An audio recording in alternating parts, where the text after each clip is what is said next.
There's a kind of loneliness that doesn't announce itself. It doesn't arrive with weeping or with the dramatic collapse of a man onto his knees in the middle of a field.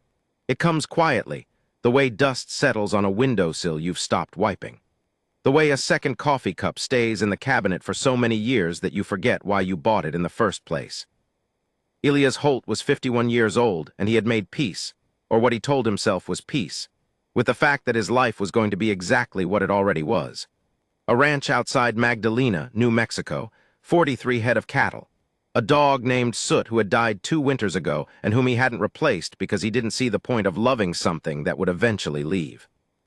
A mule named Copper who was cantankerous and useless, and the only living creature Elias talked to without feeling like he was performing. And then there was the donkey. Biscuit. He'd never named an animal with any hope before. But there was something about the animal, that ridiculous, stubborn, wide-eyed creature, that had made him soft in a moment of weakness, and so, Biscuit. The thing about Biscuit is that she never listened to Elias. She wandered where she wanted to wander. She brayed when she felt like it, and was silent when silence would have been insulting. She was, in every possible way, the most autonomously minded creature he had ever shared land with. And one morning in late October, she came back from her wandering with someone following her. Not following. Being led. That is the only word for it. Because the woman behind her, exhausted, sun-cracked at the lips, one boot tied with a strip of cloth where the lace had broken, was not walking of her own full confidence.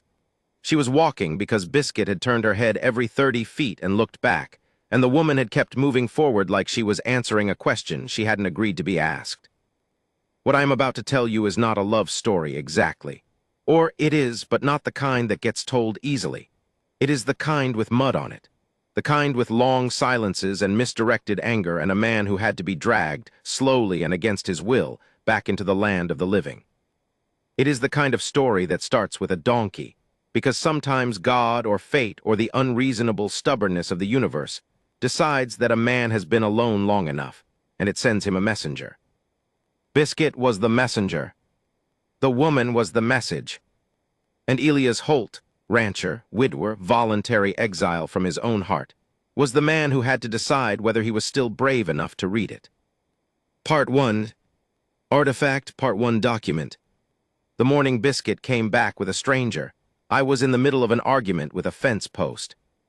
This is not a metaphor. The post had rotted at the base.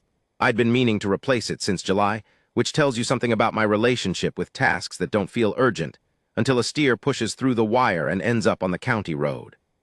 I had the post hole digger in my hands, and I was saying things to that post that I wouldn't repeat in polite company, which is fine because there was no polite company for 11 miles in any direction, and the post wasn't going to report me. That was my life. Arguments with inanimate objects. Conversations with a donkey.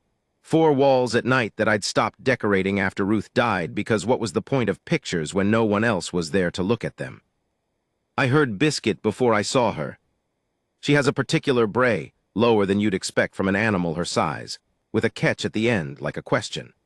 She made that sound from somewhere past the juniper line, and I straightened up, rubbing the back of my neck, expecting her to come ambling through the scrub the way she always did when she'd gone off wandering and decided to return of her own volition. What I was not expecting was the shape behind her.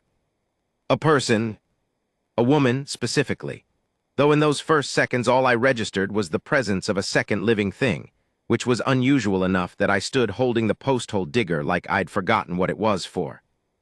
Biscuit came through the gap in the juniper with that slow, swinging walk she has when she's satisfied with herself, ears relaxed, tail twitching. And behind her, maybe 15 feet back, was a woman who looked like she'd been walking for longer than was reasonable. She was Apache. I understood that before she was close enough for me to see her face clearly. The way she held herself, that careful, measured way of moving through landscape that I'd seen in a few of the older men from the Alamo-Huco area when I was young, spoke of someone who had learned to read land the way most people read words on a page. But she was also exhausted in a way that careful posture couldn't quite conceal. Her steps were even, but they were costing her. She was carrying a cloth bundle over one shoulder. Her hair was pulled back with a length of something dark, cord or leather. I couldn't tell. And one of her boots, I noticed when she got closer, had the toe wrapped in a strip of cloth. pale against the dark leather, tied in a knot that spoke of improvisation and stubbornness in equal measure. She stopped when she reached the edge of what I'd consider the yard, which is a generous word for the packed dirt clearing in front of the house, but it's what I had. Biscuit walked to me like she'd accomplished something. She pressed her nose against my forearm, which is what she does when she wants acknowledgement.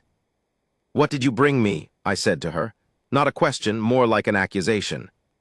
The woman watched this exchange. She had dark eyes set under straight brows, and there was a quality to her gaze that I can only describe as patient assessment, the look of someone who has learned to read a situation before committing to it. She was, I guessed, somewhere in her mid to late 40s, though there's always the danger of being wrong about that with people who have spent their lives outside. She said, "Your animal followed me for about 2 miles. "Other way around, I'd expect," I said. "No," she set the bundle down at her feet slowly like it had weight to it. "I was resting under the ridge. She came and stood near me. When I started walking, she walked. When I stopped, she stopped." I looked at Biscuit. Biscuit looked back at me with absolutely no remorse. "She does what she wants," I said. She seemed to know where she was going. I didn't have an answer for that. I also didn't have an answer for why a woman I'd never seen before was standing in my yard at 7:30 in the morning with a wrapped bundle and a boot held together by strips of cloth. The polite thing to do, the human thing, would have been to simply ask. But I'd been living alone long enough that some of those reflexes had gotten stiff. "You need water," I said. It wasn't a question, because the dryness at the corners of her mouth made it one of those facts that didn't require confirmation. "Yes," she said, simple. No performance of gratitude, no deflection, just yes. I pointed at the house. She didn't move immediately. She looked at me first, that same patient assessment, and then she picked up her bundle and walked toward the porch. I stood there another moment, looking at Biscuit. "This is your fault," I told her. She blinked. Her name was Marisol Runningwaiter. She told me that over the first glass of water, which she drank in long, even swallows before lowering the glass and refilling it herself from the pitcher on the counter without asking, which I found I didn't mind. She was from the Jicarilla area originally, but she'd been living west of Magdalena for the past several years, on a piece of land that had belonged to her late husband. She said this, my late husband, in the same tone she'd used to say everything else. Flat, factual, the kind of flatness that isn't coldness but is instead the surface of something that has already been processed at significant emotional depth. I understood that tone. "How far have you been walking?" I asked. "Since yesterday morning." I kept my expression neutral, but I calculated that quickly. The nearest anything in the direction she'd come from was close to 20 miles. She'd walked 20 miles in roughly 22, 23 hours with a bundle and a boot that was falling apart. "What happened?" I asked. She looked at me, not defensively, more like she was deciding how much explanation was necessary. "My truck broke down on the county road. I walked to the Hensley place, nobody home. I kept going." "You should have waited by the truck." "I had reasons not to wait," she said. There was something in the way she said it that closed the subject. Not aggressively, just closed, the way you close a drawer that doesn't need to be open. I didn't push. I was too familiar with the shape of things you don't elaborate on. "I made eggs. I don't know why. It wasn't a deliberate act of hospitality so much as a kind of nervous habit. The same way I'd have gone to fix that fence post when I didn't know what else to do. I got out the pan and cracked eggs into it, and added the dried green chili I kept in a jar on the counter, and I stood with my back to the room while they cooked. Behind me, I heard the chair scrape as she sat down. The sound was so ordinary that something in my chest did something I didn't expect, a kind of recognition, like a door I'd painted shut suddenly showing light around its edges. It had been 4 years since anyone had sat in that kitchen while I cooked. I kept my eyes on the pan. Ruth had died in November, 4 years and 8 months ago. She'd had cancer, and we'd known about it for 14 months before it took her, and in some ways those 14 months were harder than the loss itself, which is something I've never said out loud to anyone because it sounds wrong, like a complaint, like ingratitude for time that other people don't get. But there's a particular cruelty in watching the horizon approach. You spend so much of yourself on the watching that by the time it arrives, You're already somewhere past grief. You're in a country you don't have a name for. After Ruth died, I sold 40% of the cattle, let the ranch hand go because I didn't need anyone else out here and couldn't stand the company, and settled into a routine so consistent it had worn grooves in me. I woke at 5, fed the animals, fixed whatever needed fixing, ate, slept, did it again. I told myself this was contentment. I told myself this enough times that I stopped hearing the word. My daughter, Delia, who lived in Albuquerque with her husband and 2 kids I saw at Christmas and Easter, called every Sunday.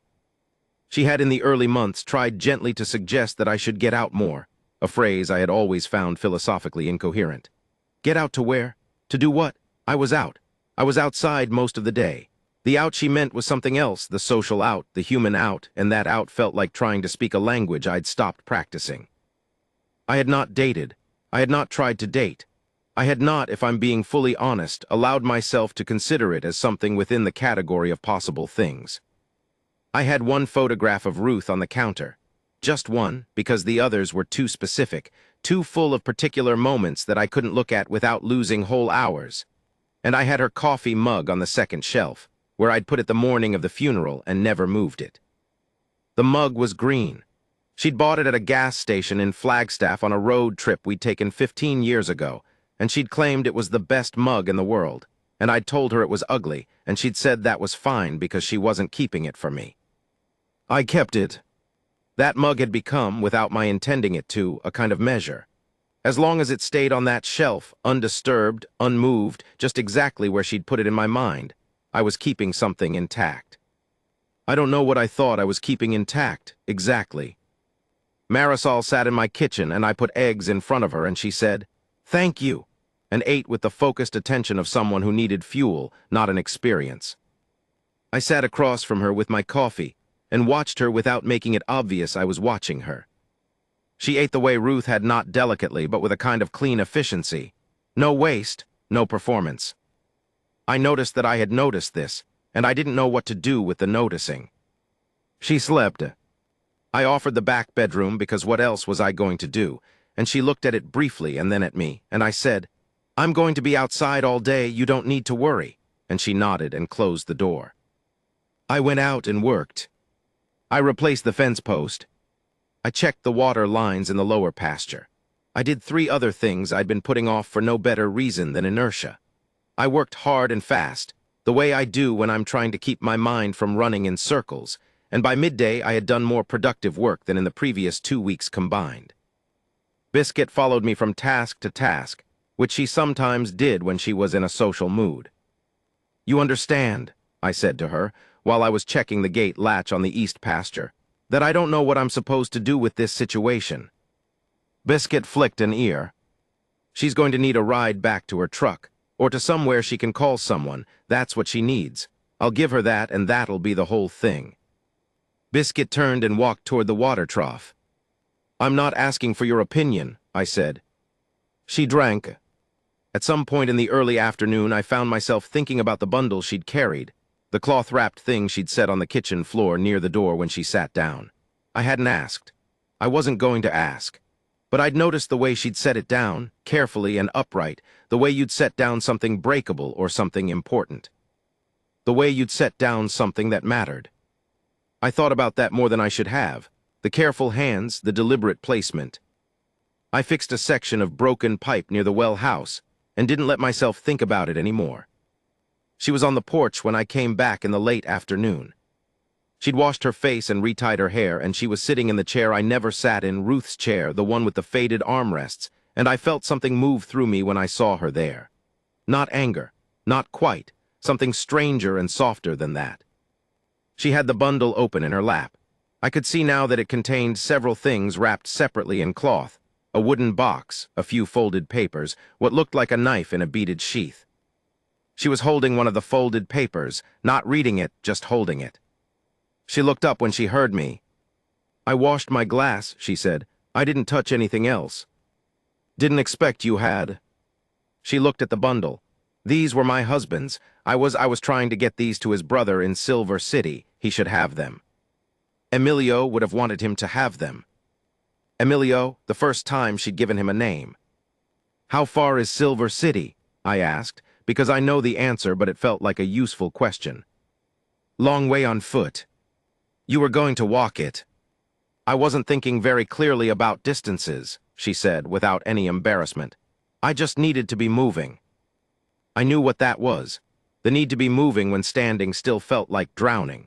I'd spent the first 6 months after Ruth's death finding reasons to drive nowhere in particular, just to have motion, just to feel like I was going somewhere even if I wasn't. I sat down on the porch steps, not in my chair, not in Ruth's chair, the steps. I can drive you to Silver City, I said. She looked at me. It's a 4-hour drive, round trip, I added. I've got nothing pressing. Which was not exactly true. I had a dozen things that needed doing, but was true in the way that mattered. You don't know me, she said. No, that doesn't bother you. I thought about Biscuit leading her across 2 miles of scrub brush at 7 in the morning. My donkey seems to think you're all right, I said. She looked at the yard, where Biscuit was grazing in the dry grass near the juniper line. That's a very low bar, she said. She's picky, I said. You'd be surprised. Something moved at the corner of Marisol's mouth. Not a smile exactly, the preparation for one. I looked away before I could see whether it arrived.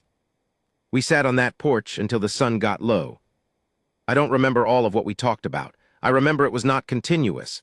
There were silences, the comfortable kind that don't need to be filled, the kind you can only have with someone who understands that quiet isn't rejection. She talked about Emilio in small pieces, the way you release pressure from a valve carefully, a little at a time. He'd been a silversmith. He'd been funny, she said, in a way that was quiet that you'd miss if you weren't paying attention. He died 3 years ago, a heart thing, no warning. No warning is harder, I said. I don't know, she said. I've heard people say that, but you had warning.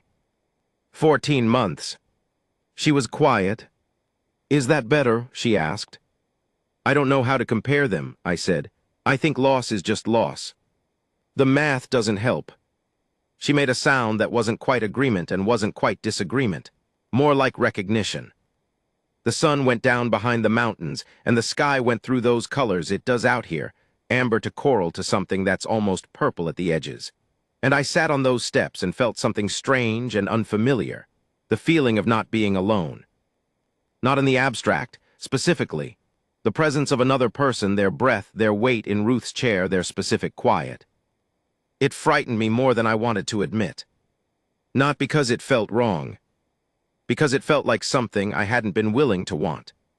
I went inside when it got dark and stood at the counter making instant coffee because I'd run out of grounds, and I looked at Ruth's mug on the second shelf. Green mug, Flagstaff gas station, 15 years ago. I wasn't keeping it for you.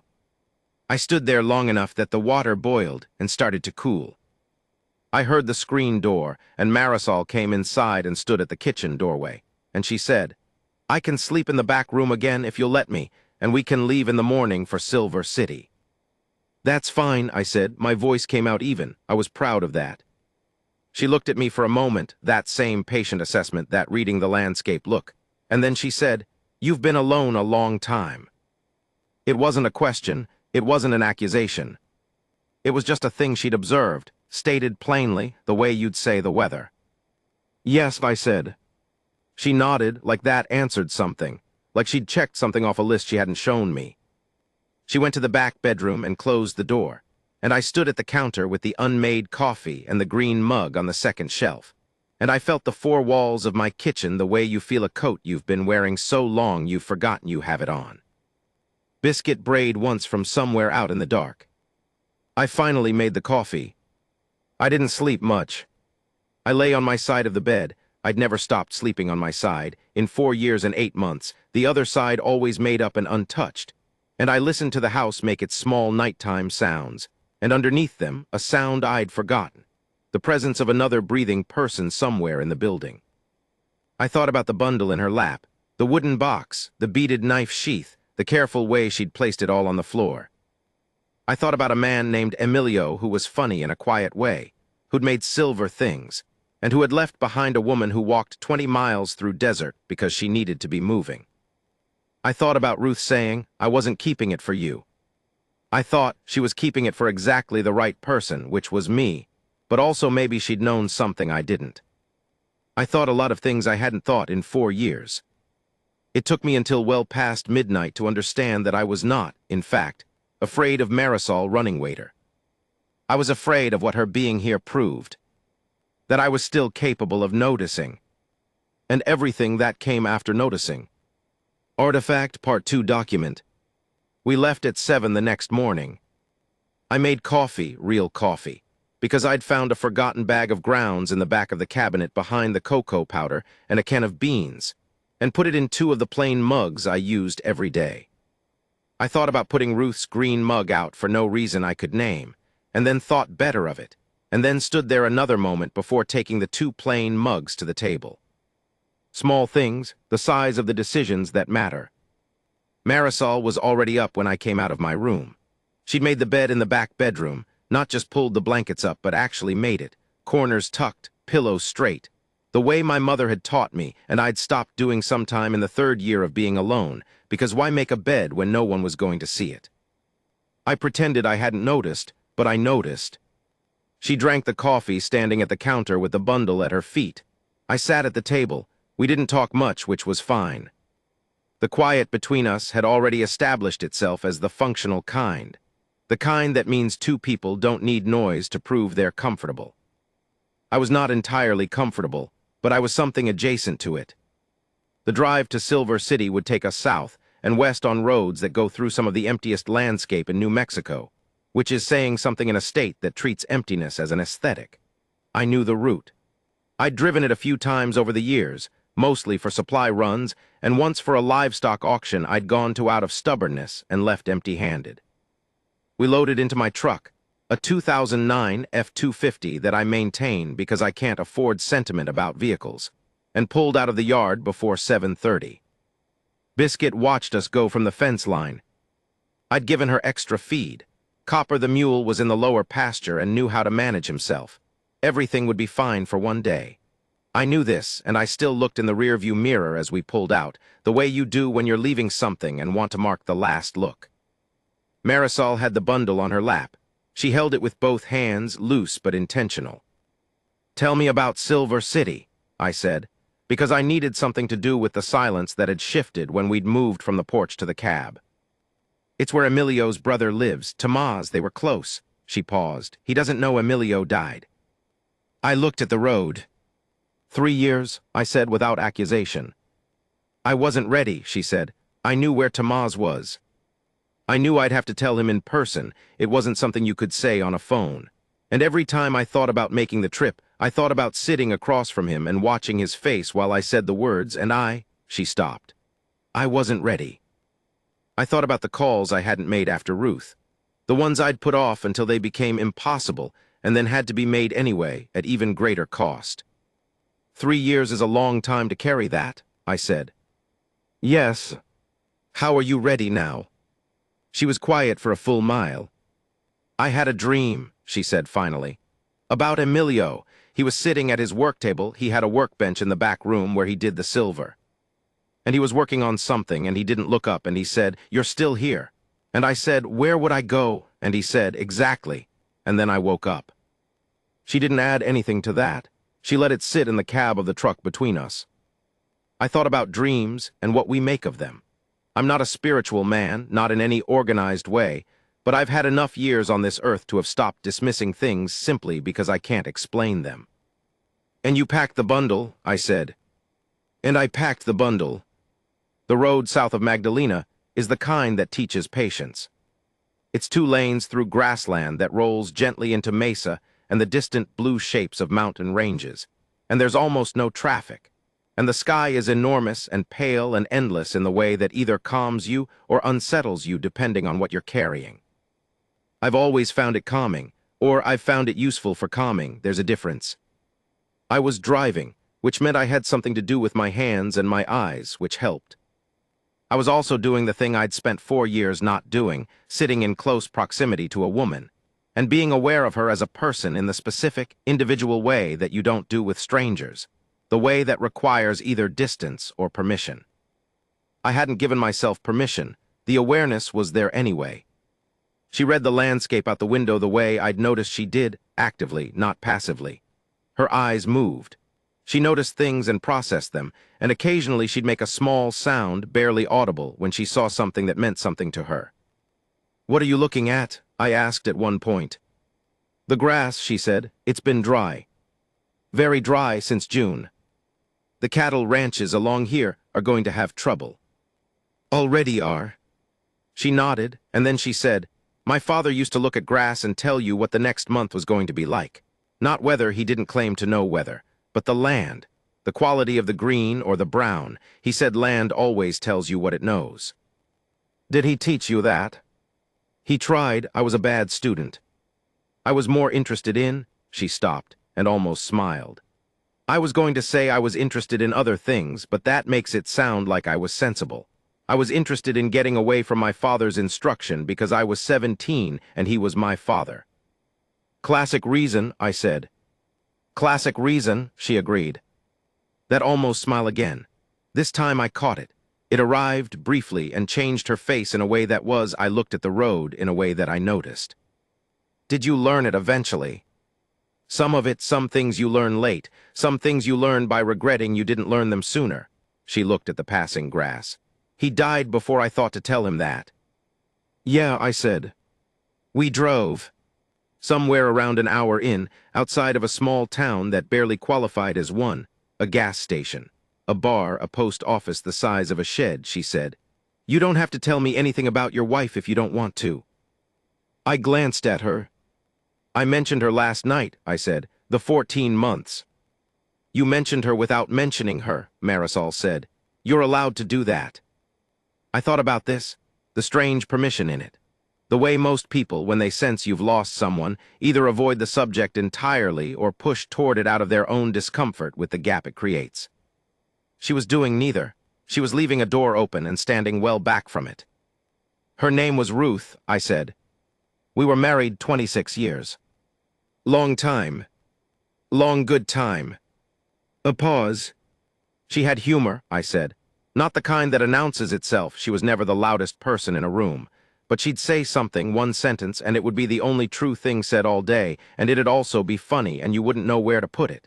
She was—" I stopped, recalibrated. "She knew the exact weight of things." I don't know why I said that. I hadn't said anything about Ruth to anyone except Delia in 4 years, and even with Delia I kept it short and manageable. "That's a specific thing to miss," Marisol said, "knowing the weight of things." "Yes." Emilio knew the weight of silver. I mean literally, he could hold a piece and tell you its mass within a few grams. But also, she touched the bundle in her lap, he knew how to sit with things without making them heavier. I used to think that was nothing special, something everyone could do. It took me 3 years without him to understand it was the thing he was best at.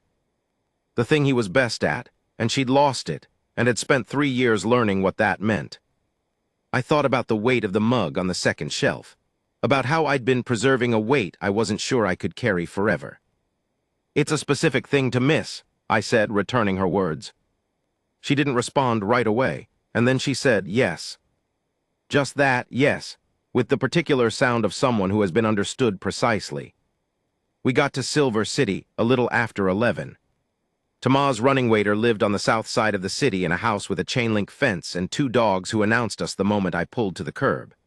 He was in the front yard when we got out, and I understood immediately from the way he went still when he saw Marisol, not the stillness of surprise, but something older and more careful, that he'd been expecting this moment, had been expecting it for years, and didn't know whether to run toward it or away. He was a smaller man than I'd expected, shorter than Marisol by 2 inches, with broad hands and gray at his temples. He wore a gray shirt and boots that were worked, in the way mine were worked in, the way of someone who uses their feet. "Marisol," he said. "Tomas," she said. They stood on either side of the chain-link fence for a moment that stretched. I'm a tallish man, and I'm not given to making myself small, but I made myself as small as I could manage, standing by the truck, because this was not mine. She opened the gate and walked to him, and he embraced her, and the dogs quieted. I looked at the sky. It was the same enormous New Mexico sky. It has a quality of indifference that I usually find useful. They went inside. She'd said nothing about whether I should wait or follow, and I'd said nothing about what I'd do. I stood by the truck for a moment and then walked to the porch and sat on the step, because the step felt appropriate, and the dogs sniffed at me and then settled nearby. I'm not good at being in the middle of things. I've spent years engineering a life where I am never in the middle of anything, but here I was. The house was quiet. Not a bad quiet, not the quiet of my house at night, which sometimes had an echo in it that came from a specific kind of absence. This was a quiet with people in it, muffled by walls present. I listened to it. One of the dogs put his head on my knee. "Yeah," I said to him. He pushed his head harder against my knee, because dogs understand weight. She came out 40 minutes later. Her eyes were not dry. She wasn't crying, but she had been recently enough that I could see the residue of it, a slight roughness at the edges of her eyes, a controlled quality to her breathing that said she was managing the aftermath. She stopped at the top of the porch steps and looked at me for a moment. "He didn't know," she said. "About Emilio." He suspected he'd tried to call, got nothing, hadn't pushed. He thought maybe, she stopped. He thought maybe she had gone away somewhere, started over somewhere he didn't know about. He thought maybe she had moved on, which meant Tomas had spent 3 years carrying the specific grief of someone who might still be alive and just didn't want to be found. "That's a complicated grief," I said. He said he'd been angry, she said. At Emilio, for disappearing, for leaving without a word, he'd been carrying anger at a dead man.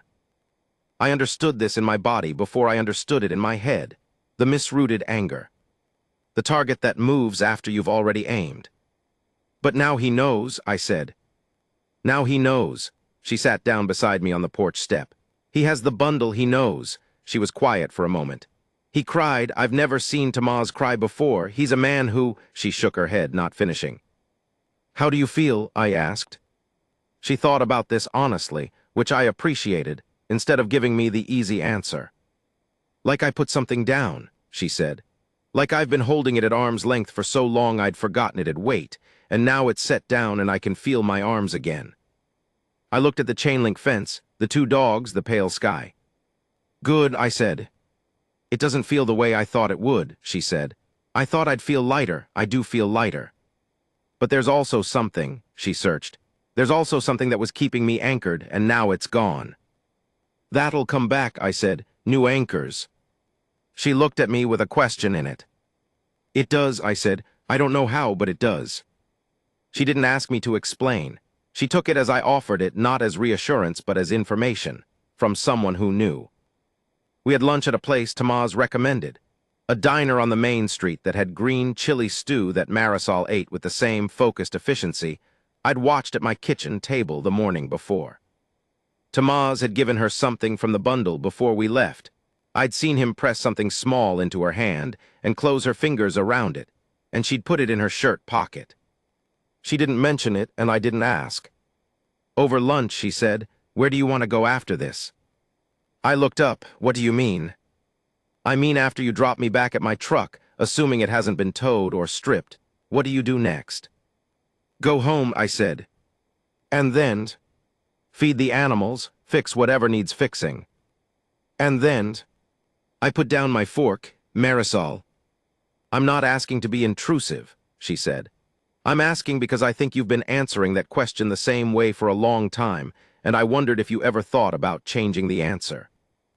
I looked at her across the diner table. She was looking back at me the way she'd looked at me when I'd handed her that first glass of water, patient assessment. No agenda in the obvious sense, just the reading of a landscape. "I don't know what other answer there is," I said. "Neither do I," she said. "But I've been asking myself the same question, since this morning actually, since Tomas." "What's your answer?" She picked up her spoon. "I'm working on it." We finished lunch. I paid. She didn't argue about it, which surprised me, until I realized she'd probably left the house with almost nothing because she'd been planning to walk, and walking people don't carry much. Outside the diner, the early afternoon had settled into that heavy stillness that New Mexico afternoons get, warm and still, and very bright. She was quiet on the walk back to the truck. I was quiet. In the cab, before I started the engine, she turned and looked at me. "Thank you," she said, "not just for the ride or for the eggs or for the mug of water the morning before. The thank you was larger than those things. It contained them all and something additional that neither of us had named. "Don't thank my donkey," I said. And there it was, the thing I'd been watching for since the corner of her mouth had moved the day before. She laughed. Not politely. Genuinely, a short, surprised sound like something that had caught her off guard, like something she hadn't expected to do today. I started the engine.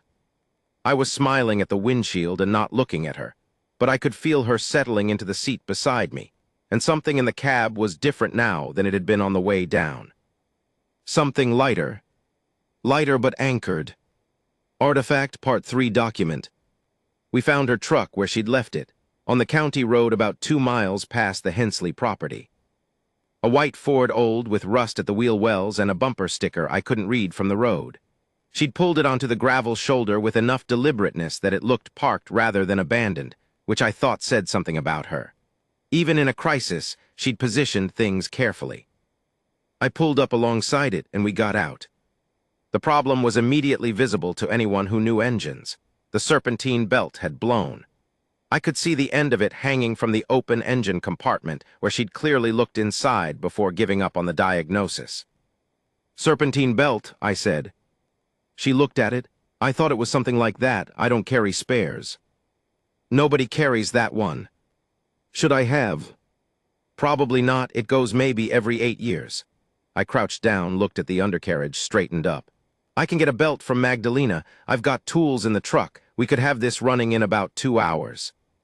She looked at me. "You don't need to do that," she said. "I know. You've already driven 4 hours today." "Closer to 5, I said. "Roads are slow." She crossed her arms. Not defensively, thinking. "Why?" she said. It was a direct question, and deserved a direct answer. I stood there with the afternoon sun cutting across the mesa to the west, and the county road empty in both directions, and I thought about what the direct answer was. "Because a truck that doesn't run leaves you without options," I said, "and you should have options." She considered this. Something in her expression shifted, the careful layer over things giving way slightly, the way the surface of water changes when the wind picks up. "All right," she said. I drove back to Magdalena for the belt. It took 50 minutes each way, and the whole time I was going there and coming back I was doing the calculation I'd been avoiding since the morning before. What this meant, or what I was willing for it to mean, or whether I was capable of distinguishing between those two things. I have a friend, or what passes for a friend when you live 43 minutes from the nearest town, named Jeff Paulson, who farms sorghum and who I see roughly once a month at the feed store. Jeff's wife left him 6 years ago, not for any dramatic reason, but simply because they'd grown so far apart they were strangers sharing a house. And he'd told me once, over coffees we hadn't arranged but both found ourselves having, that the worst part of it wasn't the loneliness. "The worst part," he'd said, "is when you start negotiating with yourself about what you're willing to want, like there's a budget, and you've got yourself on a real tight budget." I'd said something non-committal at the time, because I hadn't wanted to acknowledge that I understood him exactly. Driving back with a serpentine belt in a paper bag on the passenger seat, I understood him exactly. I had been on a tight budget. I had told myself this was economy, practicality, grief made prudent. I had not fully accepted that it was also fear. I installed the belt while Marisol stood to the side, out of the way but present, occasionally handing me things when I asked for them. Wrench, rag, the flathead I needed for the tensioner bracket. She knew enough about engines to know which tool was which, and she handed things without commentary, which was useful and also pleasant in a way I couldn't articulate. Working beside someone, the casual choreography of it, 2 people in functional proximity, reading each other's movements, not talking much because the task was doing the talking. I hadn't had that in a long time. I didn't say so. The belt went in cleanly, and I started her truck from the driver's seat, and it caught on the second try and ran fine. "Good truck," I said, getting out. "It's a terrible truck," she said. "It is consistently terrible in new and surprising ways. But it runs when it isn't not running." I handed her the keys. We were standing in the road shoulder, the 2 trucks behind us, the mesa gold in the late afternoon sun. It was nearly 5 o'clock. The drive back to my ranch would take me 40 minutes. I didn't know how far she was from her property, but I estimated it was roughly the same distance in the opposite direction. There was a natural ending point here, an obvious one. I'd done what I'd come to do. She had her truck. We'd been strangers 28 hours ago and could reasonably part as something warmer than strangers without committing to anything further. I was aware of the obvious ending point. I was also aware that I didn't want it. That awareness was enormous, quiet and enormous the way significant things sometimes are. I'd been on a tight budget for 4 years and 8 months, and I was standing in the afternoon light with the tools in my hands and the belt installed and the truck running, and the budget felt, for the first time, like the wrong kind of economy. "Marisol," I said. She was looking at the truck. She turned. "What's your land like?" I said. "Your property." She looked at me for a moment. "Dry, about 60 acres. Good water, actually. There's a spring on the east side. I keep horses, no cattle anymore." "Horses?" "3, one of which is 22 years old and has the personality of a retired judge." "Do you need anything fixed?" I said. The question came out more vulnerable than I'd planned. There was a catch in it, a transparency I wasn't used to. She stood there in the last of the afternoon light, holding the keys to her terrible truck, and looked at me with that patient landscape-reading look. "Everything," she said. "There's always something. I'm decent at most things." "I know," she said. "I saw what you did with that fence post." We stood there in the road a moment longer. "I'm not," I started. "I know," she said, again, before I'd said what I was going to say, which was something like "I'm not sure what I'm doing," or "I'm not very good at this anymore," or "this is harder than it looks from outside." She knew she was saying she knew. "Okay," I said. "Okay," she said. Neither of us moved for another moment. Then she said, "Follow me partway. Make sure the truck doesn't start doing something terrible again." It was a practical reason. We both understood it was also not only a practical reason. I followed her. The drive was 20 minutes, and her property sat in a shallow valley between 2 ridgelines with the spring she'd mentioned visible as a dark thread of green on the eastern slope. The horses were in a paddock near the house, and one of them, a big gray that might have been the retired judge, watched my truck pull up with magnificent indifference. She got out and turned back to me. "You want to see the thing that most needs fixing," she said. "If you're offering." She took me around to the back of the barn. There was a section of roof where the tin had pulled away from the beam, a gap of about 3 feet. It was the kind of thing that would have been fine all summer, but would cause serious problems at the first serious rain. I looked at it. She looked at me looking at it. "I've been meaning to get someone out," she said. "I keep not getting someone out." "I can fix that," I said. "Not today, I don't have the materials." "Next week." Something opened in my chest, small, careful, but open. "Next week," I said. We stood there in the back of her barn, and the light was going golden, and the horses were making their evening sounds. And this was where the practical story ended, and something else began. Something that didn't have a name yet, that was more like a direction than a destination. I noticed her hands at her sides. I noticed the way she stood, weight even, patient. I noticed that she was wearing, on her left hand, no ring. I hadn't looked until now, and I hadn't known I was going to look. And after I looked, I didn't know what to do with what I'd seen except file it in a place I wasn't ready to examine. "You should get home before dark," she said. "Probably." Neither of us moved. "Ilias," she said. She'd used my name. She'd used it once before when I'd introduced myself, but it sounded different now, in the back of her barn in the going light. "Yeah," I said. "When you drive home tonight," she said, "don't spend the whole drive telling yourself this was something it wasn't." I looked at her. "It was what it was," she said. "A donkey and a broken truck and a man who fixes things." "That's all," I said. Something happened in her face. "I didn't say that." I nodded slowly.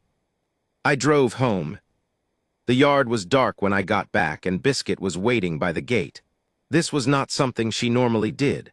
I stood out there in the cold dark for a moment, one hand on the fence wire, and looked at her. "Happy?" I said. She made that question, Bray, low with the catch at the end. I fed her, which was late, and she ate without resentment and then stood near me while I locked up the gate, her breath clouding in the cooler night air. Inside, I made the coffee I'd abandoned the night before. The real kind this time. I had the grounds. I stood at the counter and drank it in the dark kitchen because I hadn't turned a light on yet and didn't immediately feel the need.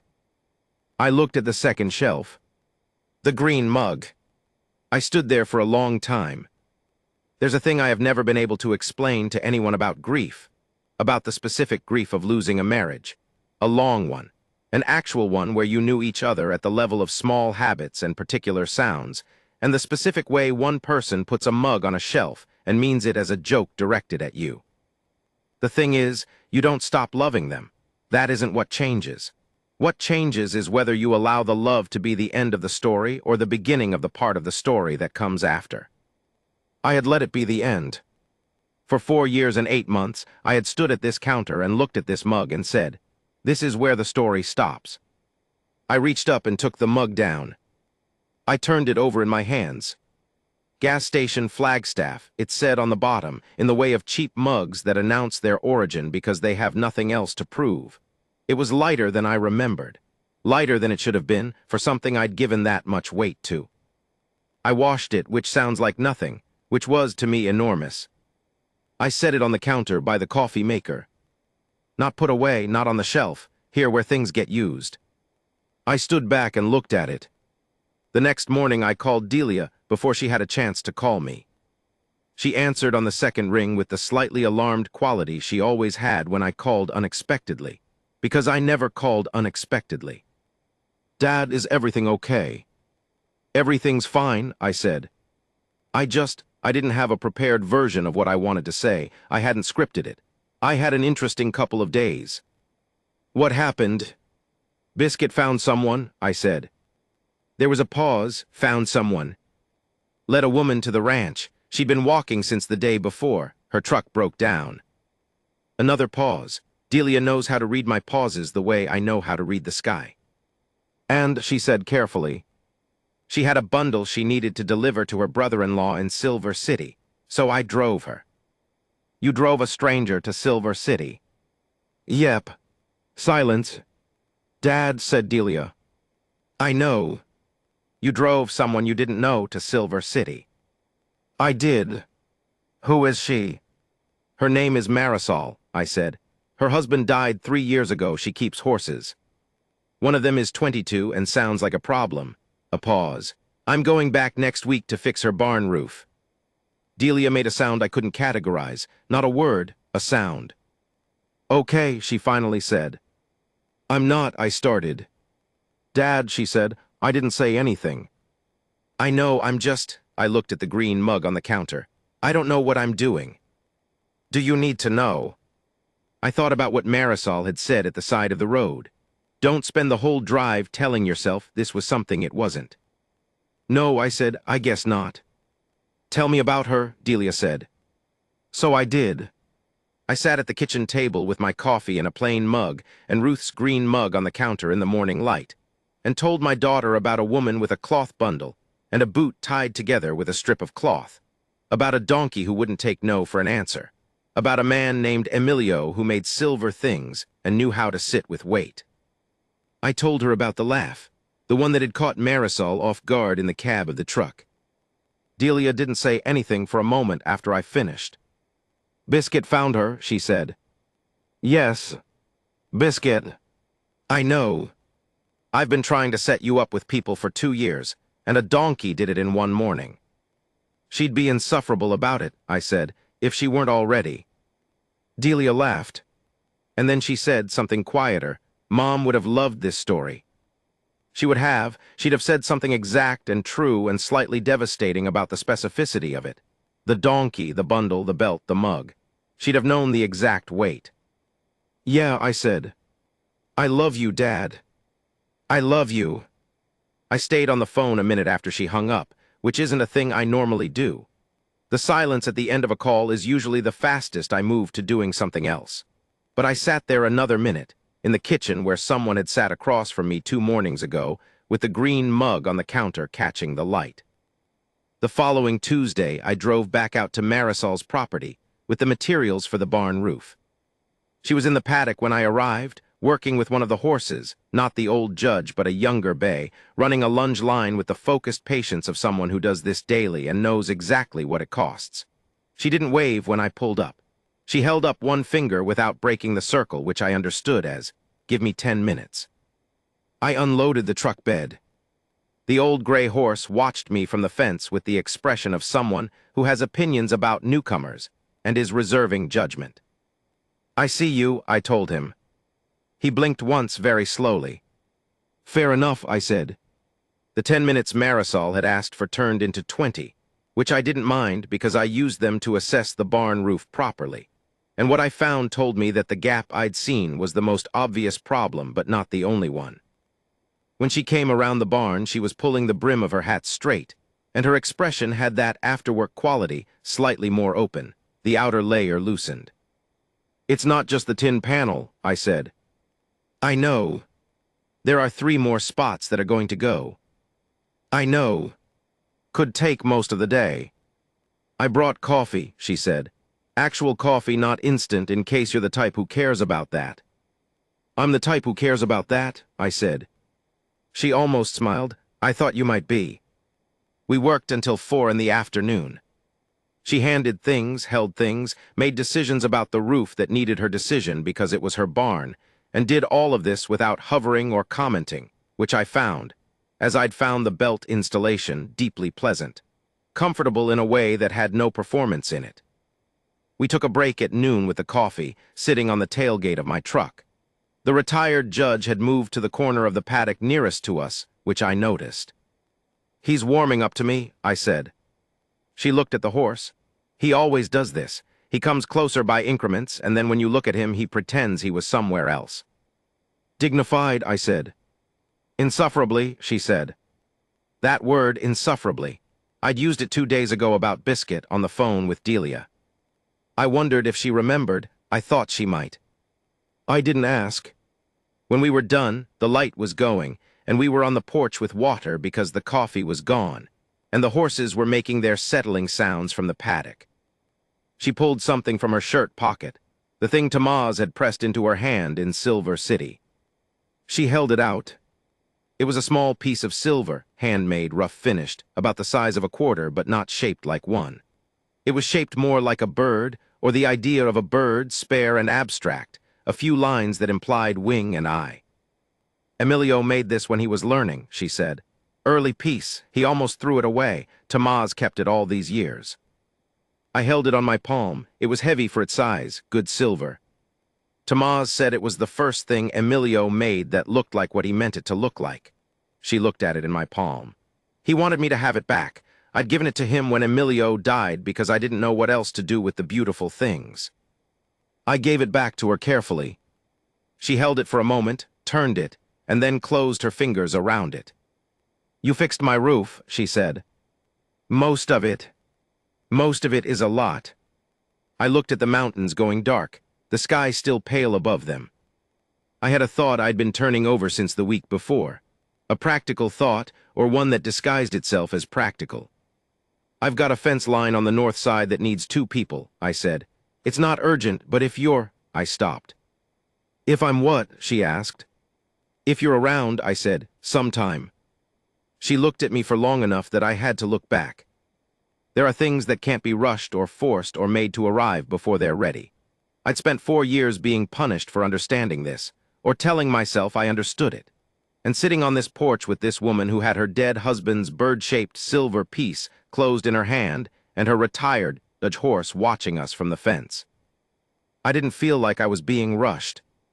I felt like something had been moving toward this at exactly the pace it was supposed to move. "I'll be around," she said.